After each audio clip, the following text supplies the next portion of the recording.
Kim Yen Thang Hi Pakai Acanatong Pasakai Mungkingin Pakai Acanatong Minister Papuna Pito Nagin Kaniin Cichung Zangin Ibu Patson Nalek Kang Hitung Zuya Jisoo Ka Kain Lawa Nahi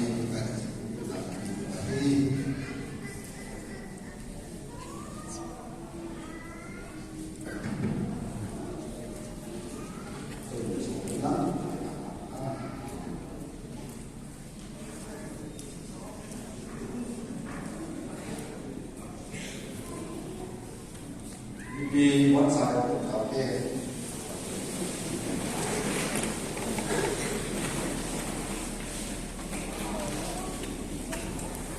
So kita Yesus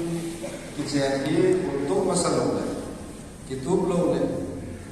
zaman belum tak boleh pun, pertian zaman tak boleh. Yesus kita ini kita ni, orang kita ni dia ini sumber dia kita boleh. Hubungan happy lah, pun kalau kita mau macam hubungan kaya dan ini pun lebih faham ni.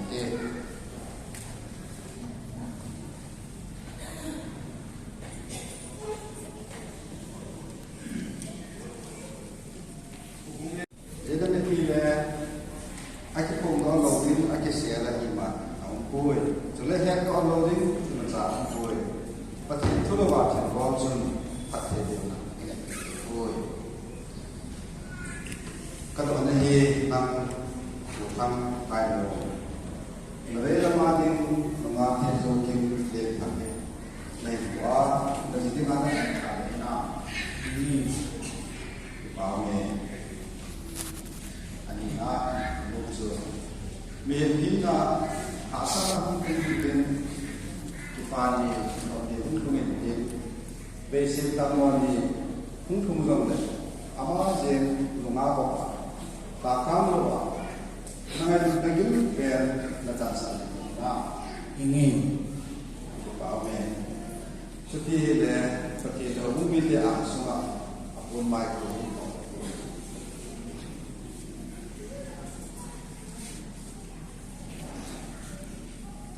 tabang masan sobi Kenzo Kim Yentang ini masih kemarin utang kain karena naik kuan sila karena kami kita le mihina asal nak maintain kipani pemihung maintain basic tamani itu amaje ka apa apa pakang luar nangai yung lagi tu ber kata na sepame sudah cukup pamenang kanong pamenang amasa konang kaimo tema Musang kaimo nang Yung jokin dito, kasi kita pat nahihan sit nahihan hausan ni baisan nahihan dan nahihan tamlai nahihan Bison advice on the China nahihan ki ba ngai sing ding le nang sila kisi nga tak sabun jingin ke so kita ni betul betul sila zakat ahidan asih ultima kalau kita kalau sunga kita ini tentang masun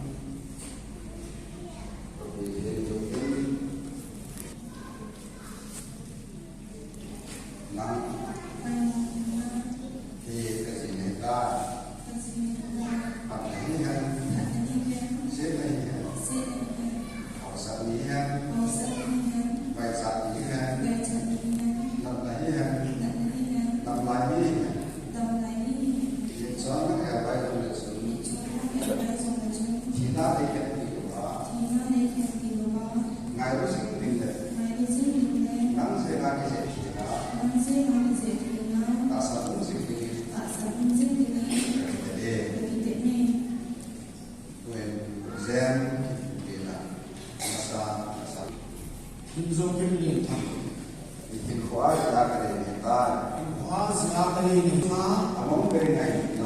Among pili na na Kacan Hendai, asan ng tay Tiket Sana, ibig sana Cekut Jeni, jadi Kabupi Hendai, ubi ni tay Kalang Masing, Ngat Kimin, Nang, Info Kasi, Akadi Hendai, Bersandre, Hendai Langsuma, Among Bengai Na, Kacan Hendai, Tiket Sana, Cekut Jeni Kabupi Hendai,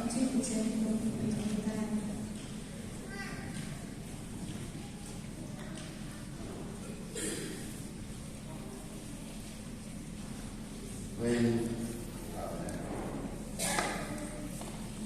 kesetiaan rela yang semari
tôi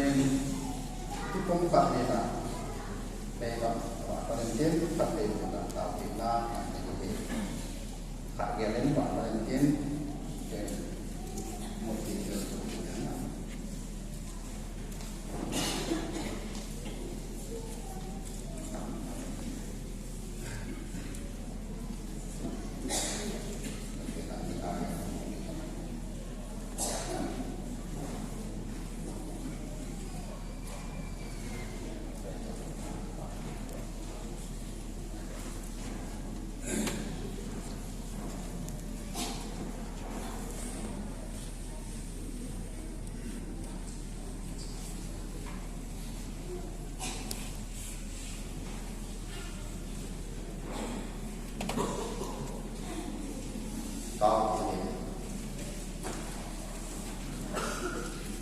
riêng các bảo vật thì công quân ở nào đã được kịp là nhiều tôi nên là mình có số cái tiền không cái tiền sản tạo về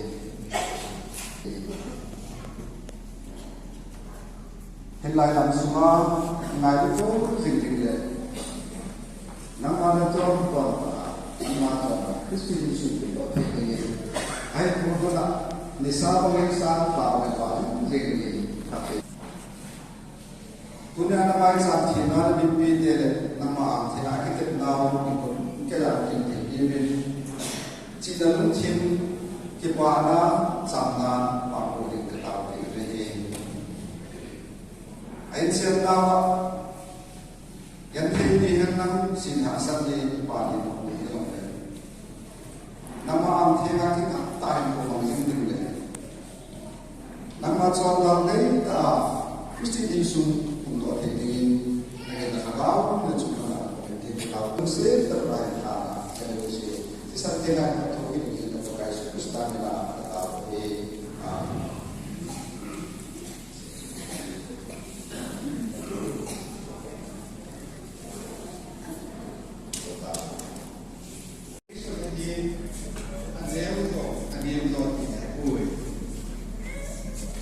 asal sama dia tertua ngay hiểu cái thể thì chú ta chú trọng thì mình gặp phải để nó vào chú và thế này pasal có đến ngày hôm pasal hi là cái nào mình phát thì là cái nào asin chú asu trọng kim lệ hoặc một số sản cái nào chú anh thô thì cái gì mình thêm vô lên cái là tha pasal ni me mo padiu ti ai se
Ayan, ito ha.